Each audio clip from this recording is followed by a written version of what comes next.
Particularisme de la répression, action publique, le droit pénal des sociétés s'illustre tout d'abord par une grande sévérité des sanctions encourue.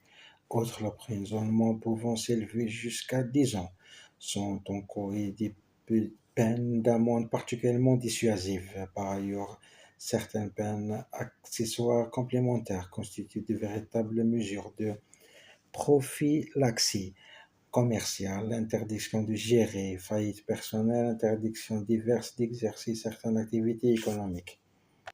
En outre, ce droit très technique est désormais confié à des enquêteurs, services régionaux de police judiciaire, sections de recherche, offices centraux, ainsi qu'à des magistrats ayant acquis une solide expérience financière pour l'économique et financier du boulevard des Italiens à Paris, juridiction interrégionale et interrégionale spécialisée en Provence.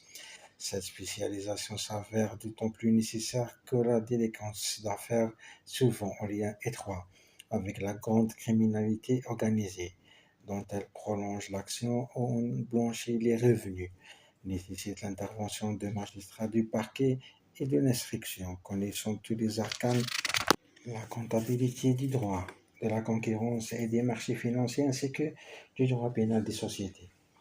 L'ensemble des infractions de droit pénal des affaires est bien évidemment imputable tant aux personnes physiques qu'aux personnes morales. C'est une question prioritaire de constitutionnalité relative à l'article 121 alinéa 2 du Code pénal.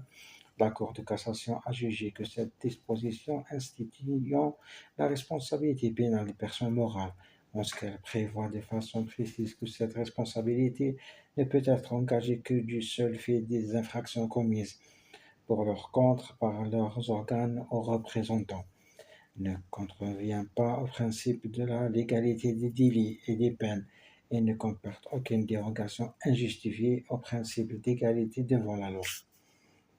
Le droit pénal des sociétés connaît enfin des règles particulières, parfois dérogatoires au droit commun, notamment en matière de prescription.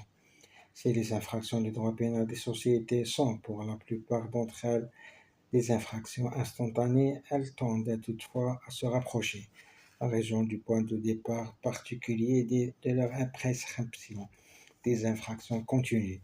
Ainsi, on le verra en matière d'abus de biens sociaux, la Cour de cassation retient comme point de départ de la prescription du délit la date de présentation des comptes sociaux, sauf si les faits ont été dissimulés.